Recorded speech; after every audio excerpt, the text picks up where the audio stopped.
Welcome to SoulSchool. I'm Theolyn. Welcome back to Angelic Realms series. This is episode 2.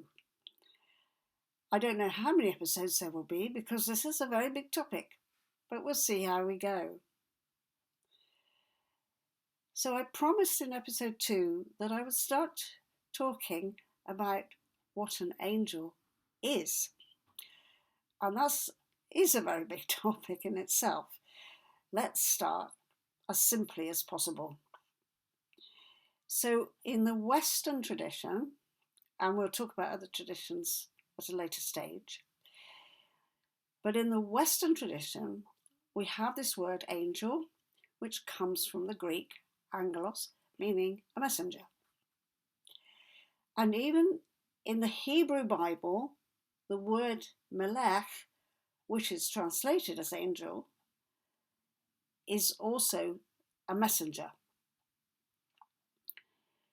So when this word turns up, whether it's in the Greek version of the Bible or the Hebrew version, it's always associated with somebody getting a message from the Lord, usually. So the concept there is that this Lord, God, in the Hebrew Bible, Yahweh, is so far above, so transcendental from humanity that it's necessary to have a go-between, some kind of communicator, a messenger boy, a postman, whatever. So that is the basic fundamental concept that we work with when we read any of the old texts about people having visitations or messages. They can have a message from a burning bush. They can have a message from Archangel Gabriel. They can have messages just by hearing something. They might go blind and then suddenly a voice speaks to them and they don't see where it's coming from, but they know that it's a voice from God. It's a message. So that's the fundamental idea of an angel. It's a messenger, and it's going to bring messages from an invisible, divine arena of existence, which is usually unknowable to us. And the message is brought into our consciousness by this invisible entity who usually does not appear as a being.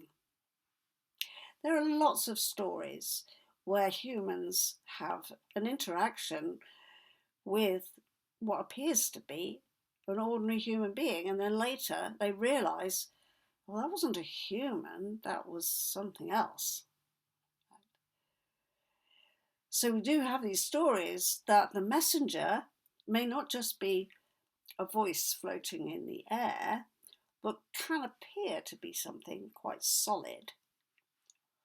Or it might appear to be like a shaft of light, a luminous being. So there are different ways in which these angels can bring their messages.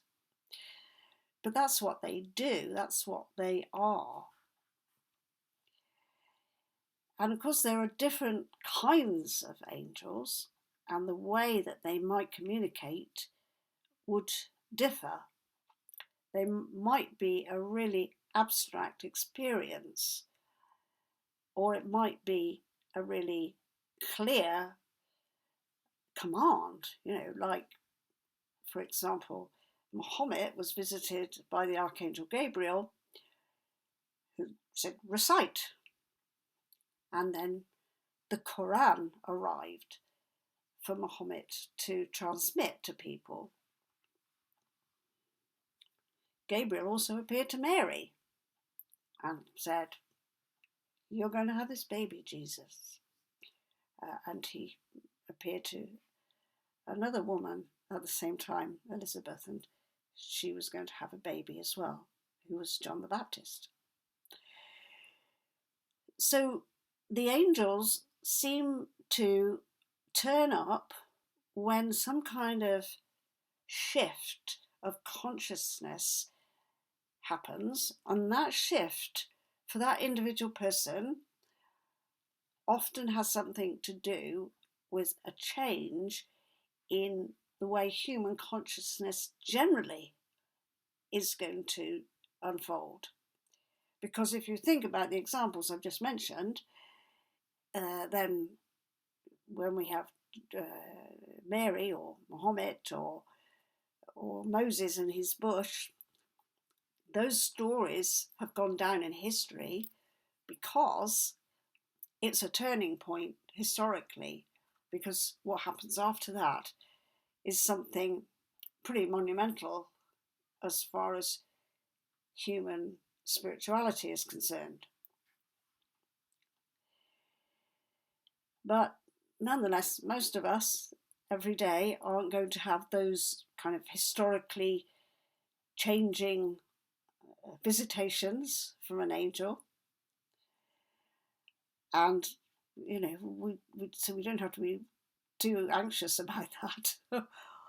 Although it's true, if you communicate with angels, your life can change in a big way, and you may get reminded about things that you're supposed to be doing that you've neglected.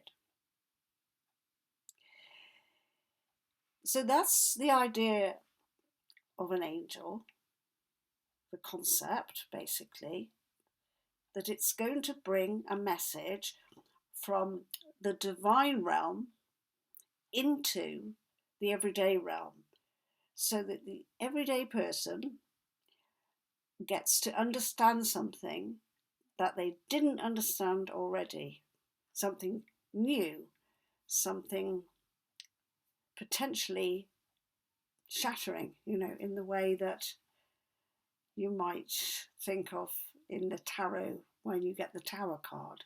Something can go like this. However, what I teach is that we can conscientiously choose to communicate with the angelic realms and therefore bridge our everyday consciousness to the divine realm, because that resides within us.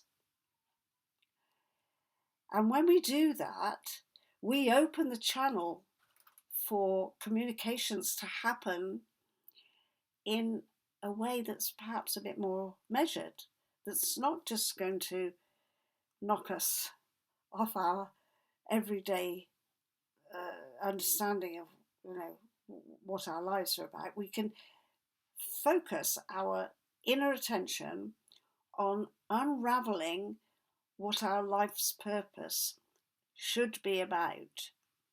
And I think that's the most valuable thing that we can do when we visit angelic realms, is to have conversations with the divine and keep asking the questions. Why am I here? What am I doing? What should I be doing? And getting a clear picture of one's sense of direction. It's rather like, going into a committee meeting where you can consult with beings who kind of know the underlying story, which is not so obvious to you before you stepped into the meeting room. You've got some plan for your life. You want to do this, you want to do that, you've got a kind of idea, and quite often that idea will be something that's occurred because of social concepts. And it might not have anything to do with your soul. What does your soul want? And that's what an angel can tell you. An angel can open the portals for deep wisdom and understanding that can allow your life to change in subtle ways usually, but sometimes in dramatic ways, and you can be lifted out of a perspective that was limiting and keeping you in a box. And when you're lifted out of that box, you see a whole new vista of possibilities. Perhaps that's enough for now. Let's come back to where the angels are. I'll do that in the next episode. Goodbye for now.